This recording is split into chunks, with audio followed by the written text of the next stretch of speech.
Now let us have a look into the reaction of metal with acid. Okay.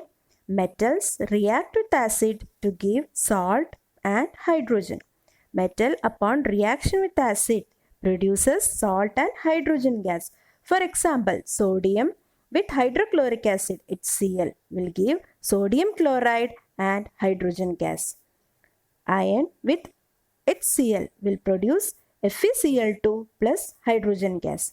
Okay, how can we find out whether the gas released is hydrogen or not? Yes, if you show a burning matchstick near the mouth of the test tube, it will burn with a pop sound. Now here we have to understand the fact that for a metal to displace hydrogen from the acid, metal should be placed above hydrogen in the reactivity series, or metals should be more reactive than hydrogen in order to give salt and hydrogen. Here we can have a look into the reactivity series. Potassium, sodium, lithium, calcium, magnesium. So as we move down, we can say that the reactivity is decreasing, and that those metals which are coming below hydrogen like copper, they are less reactive than hydrogen. So only those metals which are lying above hydrogen are more reactive than it and can displace hydrogen from the acid. Okay. Now the same reaction is slightly different for the acid nitric acid. Nitric acid, being a strong oxidizing agent, oxidizes hydrogen form to water and itself reduces to an oxide of nitrogen. Okay. Now the fourth property of metal, that is reaction of metal with other metal salt solution. That means metal 1 plus metal 2 salt solution will give metal 2 plus metal 1 salt solution. We can again see this is also a displacement reaction.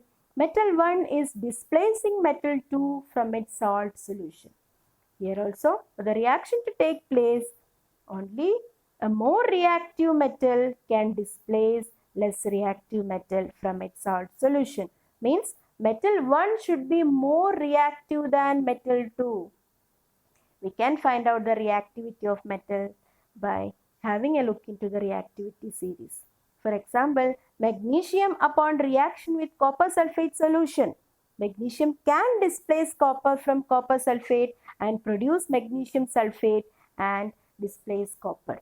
Okay, similarly iron with copper sulfate can produce iron sulfate plus copper. But copper with iron sulfate, there will be no reaction because copper being a less reactive metal, it cannot displace iron from iron sulfate. So when we are dipping an iron nail in copper sulfate solution, okay, and leave it for 1 week, what we can observe, copper sulfate solution, which is blue in color, slowly changes to green color. The green color is due to formation of ferrous sulfate, and there will be a brown deposit on the iron nail. This is the deposition of copper on the iron nail. So this is the reaction of metal with other metal salt solution.